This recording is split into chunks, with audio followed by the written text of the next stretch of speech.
not to use her music to promote Thursday Night Football. The network pulled her song Run This Town out of the open of last week's game at the last minute. And yesterday morning, Rihanna responded by tweeting, "CBS, you pulled my song last week. Now you want to slide it back in this Thursday? No, thank you.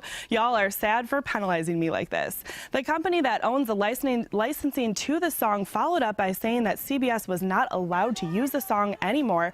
The network says it will use newly created theme music from now on. And this is all just part of the ongoing storyline stemming from the public outrage over the NFL's handling of domestic violence issues over the past 10 days. We are bringing in an expert right now, Mary Travers Murphy from the Family Justice Center, to break this all down. You've been following all of this very closely, and a big movement that has come out of it is the Why I Stayed hashtag, right? Can you explain a little bit about that? I think what the public needs to understand is that victims are severely traumatized by abuse. When you see the woman being cold-cocked in an elevator, you understand that this has been going on behind closed doors forever. And I think the public needs to understand that that kind of abuse is very, very traumatizing to a person. And the first hit or punch doesn't come until a victim has been traumatized emotionally and psychologically into believing that they somehow deserve the abuse and that the abuse is their fault. Our message to the public is this kind of trauma undermines a person's ability to think clearly, to make logical decisions, to articulate accurately what's going on in the relationship. They've been brainwashed to think that I'm responsible for the abuse. Understand, every time they're isolated from family and friends, every time they're humiliated publicly, every punch, every kick, every act of power and control, and at the heart and soul of this is control. One person trying to control every aspect of another person's life. The good thing is, perpetrators are all playing out of the same handbook. So if you understand what the red flags are, you can know enough that this is heading for danger and I can get out.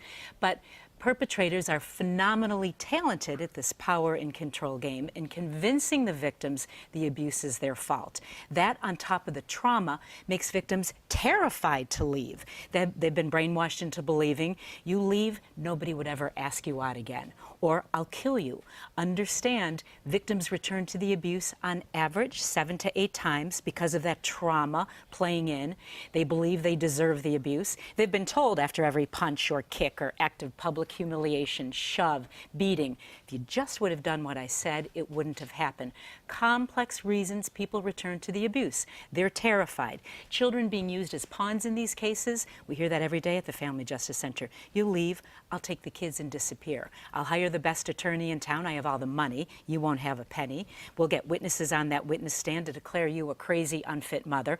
I'll cut off all access from the kids once I get awarded the children. You haven't worked in 15 years, you're fat, you're ugly, you don't have a single solitary job skill. You'll leave, I'll cut off the money, you'll be homeless. So that kind of emotional and psychological abuse, combined with the fact I'll kill you if you leave, or you'll never see the kids again, or you'll be homeless, living in a cardboard box, plays into the decision to return and the brainwashing that victims believe they deserve this. Our message to people suffering behind closed doors is nobody, but nobody deserves to be abused. It is absolutely positively not your fault. And every day with talented advocates like you can get at the Family Justice Center, we have 14 agencies coming together every day, right in one place. So anybody walking through our door has everything they need in one spot. To get a safety plan, the most dangerous time in one of these relationships is when the victim makes a decision to leave. The control of the perpetrator is starting to unravel, and it can turn very dangerous, if not fatal, like this. And they've been told, you leave, you're dead. You come to the Family Justice Center, we have these advocates standing by, anything you need, and you get a safety plan. That safety plan goes right up here. We understand they may be returning to the abuse, maybe up to 7 or 8 times, until they can get a plan where they feel, all right, it's safe to leave. I have all these other things in place so that once I walk out the door, he's not going to kill me or he's not going to take the children. Obviously a very serious issue. There's a lot involved here at the Family Justice Center.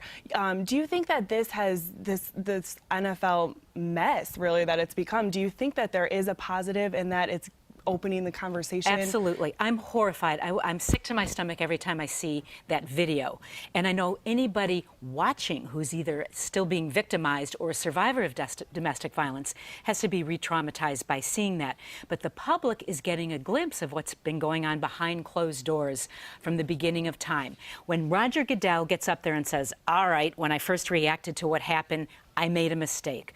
We blew it. We've got these new policies in place, and these policies are groundbreaking. I have a group of 25 women who escaped domestic abuse from the ages of 18 to 86. They tell me if the NFL puts their words behind their actions, this is groundbreaking. I can get on TV and talk about this every day of my life, all day long. But when Roger Goodell gets up there and says, you act like that, you're not going to play on our team.